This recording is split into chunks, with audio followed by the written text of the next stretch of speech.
Bonjour à tous, on se retrouve sur ce format la météo du SEO. C'est un format où je vous présente du lundi au vendredi mes veilles SEO quotidiennes. Et en deuxième partie, plutôt vers la fin de vidéo, je vous présente la météo du Geek SEO, où c'est là où c'est un suivi de positionnement de mots-clés sur chacun de mes sites. Sans plus attendre, on est parti. Première vidéo, c'est une vidéo de Income Stream Surfer, donc qui nous montre le site internet qu'il a réalisé pour une de ses clientes qui s'appelle Pierre Margot. Il explique notamment l'importance d'avoir ce qu'on appelle des branded keywords, donc c'est des mots-clés de marque, tout simplement. Donc en fait, les gens vont taper le nom de votre marque dans Google, et en fait, il explique que ça, c'est important que ça remonte dans la Google Search Console, enfin du moins Google le voit, mais après, on le voit notamment dans la Google Search Console. Et c'est ce qu'on appelle un bon signal utilisateur. Et sa vidéo en fait, elle est là pour expliquer voilà, qu'il arrive à rank fort, quand je dis fort, c'est qu'il arrive à ranker rapidement en 24 heures. En fait, le hic dans sa vidéo, c'est qu'il met en avant cette idée-là en se basant que sur les impressions. Et pour moi, à mon sens, en fait, les impressions qu'il a ne veulent rien dire. En fait, le plus important, c'est, pour vraiment savoir si votre stratégie SEO elle fonctionne, c'est le positionnement et en fait l'argent que ça vous rapporte, quoi. Ou alors, ou si c'est compliqué de quantifier, au moins de se dire le trafic que ça a rapporté sur chacune des pages. Mais les impressions ne veulent rien dire. En réalité, lui il explique ça, mais je vois pas bien l'utilité. En fait, à un moment, deuxième point en fait pour expliquer son truc à lui, c'est qu'à un moment il fait une recherche de son mot-clé dans Google. Voilà, parce qu'il veut expliquer son idée. En fait, il le fait en navigation entre guillemets normale. Il le fait ni en navigation privée, ni d'aucune autre manière. Et en fait, ça pose problème. Et en fait, pour être le plus pertinent dans son positionnement, ce que je vous conseille pour rechercher vos mots-clés, c'est soit de passer par des outils qui sont spécialisés pour ça, qui donc eux n'ont pas de problème de cache, de cookies, parce que ils en ont pas tout simplement. Donc on a par exemple SEMrush qui permet de faire ça. Ensuite, vous pouvez avoir des outils qui sont directement spécialisés dans ça. Pour ma part, et c'est pour ça que je vous montre en fin de vidéo, moi je passe par SpiceRP, qui est un des rares outils qui est vraiment très précis sur sa recherche de mots-clés, et du moins sur le positionnement. Donc très pertinent, et en tout cas, voilà, lui, il montre, en fait, à mon sens, ce qu'il faut pas faire, c'est que quand on se dit « Oh, je suis positionné tant de fois, enfin, je suis telle position dans Google, regarde, mais tu le fais juste avec ta navigation normale », ça veut rien dire en fait, parce que tu as les cookies qui rentrent en jeu et en fait tu as tout qui rentre en jeu. Donc c'est important de le faire avec un outil neutre. Donc ça c'est la première vidéo. Deuxième vidéo, c'est la vidéo de Florentin Doro, donc c'est sur la tier list des meilleurs business, selon lui à lancer pour faire des thunes en SEO. Alors le best pour lui étant la vente de liens et la vente de leads. Pour ma part, j'ai toujours du mal à comprendre alors j'ai bien compris le principe de la vente de liens, mais j'ai du mal à comprendre en fait comment ça fonctionne, dans le sens où à un moment donné on va se retrouver heurté à un problème où on a créé des pages qui sont positionnées en SEO et on va créer des pages qui sont juste là pour vendre du lien et donc commercial, et à un moment ce sont des pages zombies parce que du coup elles sont pas positionnées sur un mot-clé, ou alors il faut faire les deux, et du coup ça nécessite, je pense, de prendre beaucoup moins de liens parce qu'il y a toujours c'est toujours très compliqué de jongler entre les deux. Donc à un moment on va se retrouver sur un ratio entre page SEO et page pas SEO. Et c'est typiquement dans le genre de cas où, en fait, je pense qu'à un moment, le site potentiellement peut mourir parce qu'il y a des pages qui ramènent aucun trafic, ce qui est un mauvais signal pour Google. Donc c'est pour ça, il explique que c'est le plus intéressant. Je pense que c'est le plus intéressant pour faire des thunes, entre guillemets, rapidement, parce que dans sa vidéo, il explique qu'au bout de 3 mois, il arrive déjà à faire des 300 ou 400 balles en vente de liens, ce qui me paraît tout à fait cohérent quand on arrive à acheter un nom de domaine ancien avec de la patate, quoi. Mais en tout cas, sur le long terme, j'arrive pas à voir un site tenir sur le long terme, ou du moins j'ai du mal à le voir en tout cas. Donc troisième vidéo là-dessus, c'est une vidéo de Jackie Chou voilà, c'est une vidéo qui est très intéressante, notamment sur le mindset. Et en fait, il pose la question dans cette vidéo qui je trouve assez intéressante, c'est est-ce qu'il faut se diversifier et être bon dans tout mais expert en rien, ou alors se focus dans un domaine et être expert dans un domaine mais être bon, être moyen un peu partout en fait. Et en gros, lui dans sa vidéo, il explique ce point de vue-là. Il explique que lui, quand il a commencé, quand on est au début, c'est plus intéressant d'être expert dans un domaine, et quand on commence à faire un sacré paquet d'argent, là c'est intéressant de diversifier, notamment pour pas mettre tous ses œufs dans le même panier. En tout cas, c'est ce qu'il explique dans sa vidéo. N'hésitez pas à me dire ce que vous en pensez, si pour vous c'est plus intéressant d'être entre guillemets bon partout et pas expert dans quelque chose, ou l'inverse. J'aimerais bien avoir votre point de vue là-dessus, mais en tout cas cette vidéo parle de mindset Et je trouve ça très intéressant sur la partie entrepreneuriale d'avoir le mindset sur ça, en tout cas. Quatrième vidéo, c'est une vidéo de Julian Goldie sur l'impact de la Core Update du 15 août 2024. Pour rappel, il y a une Core Update qui est passée le 15 août 2024. J'ai fait une vidéo à ce sujet. N'hésitez pas à la voir. Je vais essayer de la faire apparaître quelque part dans les intitulés au-dessus. Mais en tout cas, j'ai fait une vidéo à ce sujet. Et en fait, dans cette vidéo, il développe l'idée que on voit que pour certains sites, il y a ce qu'on appelle un retour à la normale. Donc en fait, suite aux anciennes Core Updates qui sont passées en septembre 2023 et en mars 2024, les sites se sont fait détruire, tout simplement, dans ce qu'on appelle la pénalité HCU. Enfin, c'est une Core Update, mais c'est HCU, donc c'est Helpful Content Update, qui en gros a totalement annihilé beaucoup de sites. Et donc là, on voit d'ailleurs des sites qui commencent à reprendre le trafic, peut-être pas qu'ils avaient avant, mais en tout cas qui commencent à remonter fortement. Donc ce qui est bon signe là-dessus. Et donc du coup, ça me fait rigoler parce que je voyais sur Twitter des gens qui disaient non, mais pendant les core updates, je vous conseille absolument de mettre votre site en no-index, comme ça il n'y a pas d'embrouille, etc. Pire chose à faire. Vraiment, ne faites pas ça. S'il y a une core update, vous touchez à rien. Vraiment, vous mettez pas votre site en no-index, vous faites rien du tout. Vraiment. Vous continuez à créer des pages tranquillement, etc. Mais vous n'allez pas commencer à modifier des pages déjà existantes, donc touchez à rien. Vraiment, c'est le conseil que je peux vous donner. Et après, vous prenez des décisions à la fin de la core update. C'est très très important cette approche-là, sinon c'est vraiment le pire truc à faire en fait. Cinquième vidéo, c'est une vidéo de Word at Scale. On le voit là dans sa vidéo, il est en train de gueuler. C'est sur la détection de contenu rédigé par l'intelligence artificielle. Et lui, en fait, il explique en passant par des détecteurs, des outils qui permettent de voir si c'est écrit par de l'intelligence artificielle ou pas. Donc ce qu'il faut savoir, c'est qu'il y a des marqueurs dans vos textes de l'intelligence artificielle. Quelques-uns, c'est il est important de, en somme, etc. Ce sont des mots qui sont bien évidemment français, il n'y a aucun problème là-dessus, mais écrits d'une certaine manière et dans certains emplacements dans votre texte. Pour Google, c'est cramé que c'est de l'intelligence artificielle. Et vous avez aussi notamment des majuscules sur chacun des titres dans vos H2 ou par rapport dans votre titrage, quoi, vous avez des majuscules sur chaque mot. Ça, c'est un marqueur de l'intelligence artificielle. C'est notamment fait avec ChatGPT et Claude le fait pas. D'ailleurs, mais en soi, ce qu'il faut comprendre, c'est que l'intelligence artificielle, ou du moins du texte rédigé par l'intelligence artificielle, ne pose aucun problème aux yeux de Google. Mais c'est surtout le vrai problème pour Google, en réalité, c'était que cette approche de l'intelligence artificielle permettait de créer des pages à l'infini, beaucoup plus de pages qu'auparavant, et donc ça demande de toutes les indexer, et donc ça coûte plus cher aux yeux de Google. Donc c'est pour ça que le contenu rédigé par l'IA n'est pas un problème, mais néanmoins, dans sa vidéo, il passe par deux outils, enfin par plusieurs outils d'ailleurs pour rédiger ses textes, donc il passe par Agility Writer, avec l'accent américain, et SEO Writing, qui est un très bon outil d'ailleurs, je vous le conseille. Et voilà, en fait, son approche, elle est intéressante dans cette vidéo parce qu'il a une approche, on va dire, quasiment scientifique, entre guillemets, dans le sens où il a une approche standardisée dans son test. Il va mettre toujours les mêmes prompts sur chacun des outils. Enfin bref, il va regarder quelque chose d'assez standardisé pour donner, à son sens, selon lui, le meilleur outil là-dessus pour détecter si c'est humain ou IA. Donc ça, c'était voilà, la cinquième vidéo. La sixième vidéo, c'est une vidéo de Sir Links A Lot. Je trouve ça marrant, c'est le nom de sa chaîne. C'est un gars qui est spécialisé dans le link building, apparemment. En fait, je dis apparemment parce que j'ai commencé à suivre sa chaîne, donc ça fait pas non plus 15 ans que je regarde ses vidéos, mais ça a l'air grave intéressant. En fait, il explique la stratégie de backlinks à avoir lorsque votre site est tout neuf. Et là, vraiment, je parle en connaissance de cause.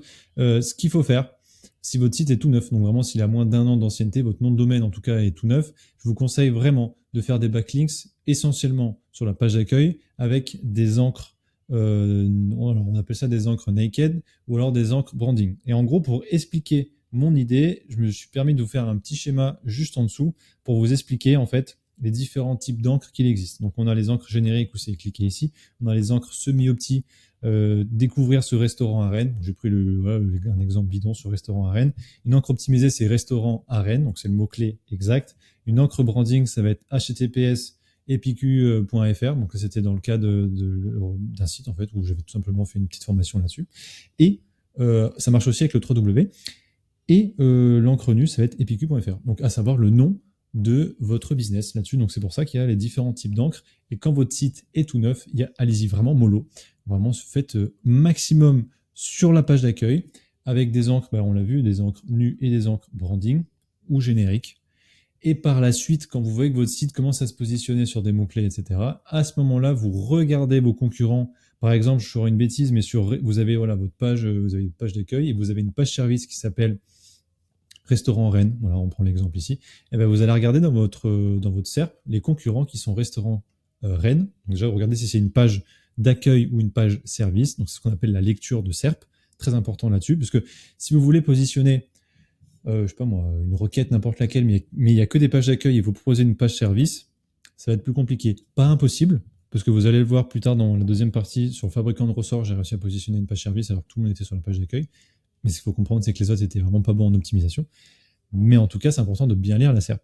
Voilà là-dessus. Et donc, vous allez regarder vos concurrents, le nombre de backlinks qu'ils ont. Donc, si vous avez une page service, mais que derrière vous avez fait 150 backlinks et que tous vos concurrents ont vers cette page-là que 3 ou 4 backlinks, bah, ça montre aux yeux de Google que c'est pas très naturel.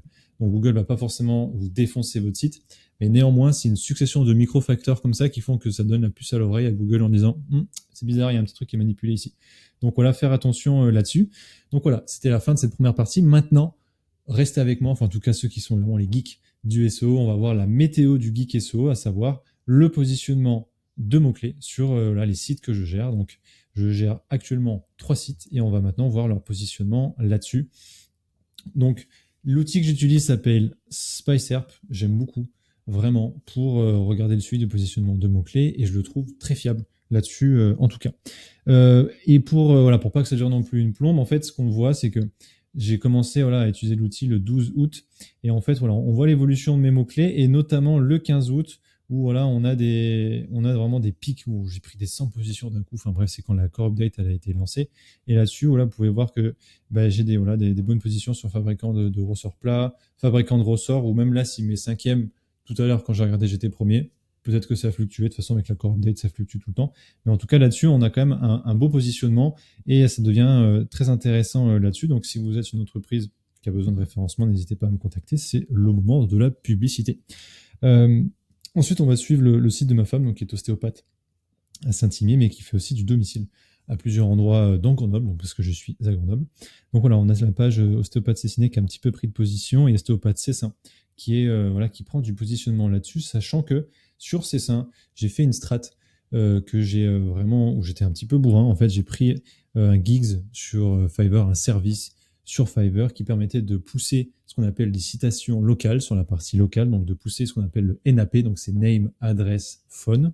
Puis par la suite, ça a fait énormément de backlinks vers ma page ostéopathe, c'est simple, parce que j'ai créé une page là-dessus. D'ailleurs, si vous prenez ce site-là, vous le mettez dans SEMrush et vous regardez notamment ostéopathe, c'est simple, vous allez voir que j'ai à peu près 140 backlinks qui sont indexés vers cette page-là, ce qui n'est pas le plus optimal. En réalité, j'aurais dû prendre que des backlinks qui sont en nofollow, voire en rien du tout, et lui demander en fait à ce prestataire-là de mettre ce qu'on appelle un schema markup en local business avec une Google Map en embed. Enfin, c'est une stratégie, je vous l'expliquerai peut-être dans une prochaine vidéo, mais c'est très intéressant de mettre ça en place et ça fonctionne bien. En tout cas, voilà, on a de belles positions là-dessus sur la partie commerciale. Et dans cet outil, ce que j'aime bien faire, en fait, c'est diviser entre page commerciale et page informationnelle en termes de catégories. Mais si vous avez un site e-commerce, vous pouvez carrément rentrer toutes vos catégories et les mots-clés que vous suivez sur chacune des catégories. En tout cas, voilà, sur combien de temps durent les douleurs après une séance d'ostéopathie, on est 4e là-dessus. À un moment, on était 2e. Bon, on est dans une core update, donc ça fluctue de fou. Et comment devenir ostéopathe, on est 35e là-dessus. Ensuite, donc si vous êtes un ostéopathe, n'hésitez pas à me contacter, bien évidemment, pour qu'on travaille ensemble. Ensuite, on a Sky Success, où là, on va regarder vraiment sur la partie commerciale. Donc Sky Success, pour rappel, c'est une entreprise qui est spécialisée dans la formation pour devenir personnel navigant commercial, avec du coup une ancienneté. Le site est très peu ancien, il a plus ou moins 1 an, donc c'est pour ça qu'on est très, très doux sur l'approche des backlinks, on y va doucement pour ça, et on passe par Linkuma là-dessus, donc très bon service que je vous conseille en tout cas. Mais on le voit ici sur formation hôtesse de l'air, là, en tout cas ça a été fait à 9h, vous le voyez affiché juste ici. On a des fluctuations de fou furieux, on prend des 61 positions, etc. Je pense que si vous regardez maintenant, je devrais être entre 40 et 35 en 35e position, et c'est positionné sur la page d'accueil. Alors que formation PNC, qui est le mot-clé, l'un des mots-clés les plus importants, on avance doucement vers la première page avec la bonne encre, parce que le problème que j'avais en fait, c'était qu'on n'avait pas les bons mots-clés, on n'avait pas les bonnes URL, pardon. C'était la page d'accueil qui se positionnait là-dessus, et moi j'ai une page, celle-ci là, qui est créée à ce sujet. Donc très content.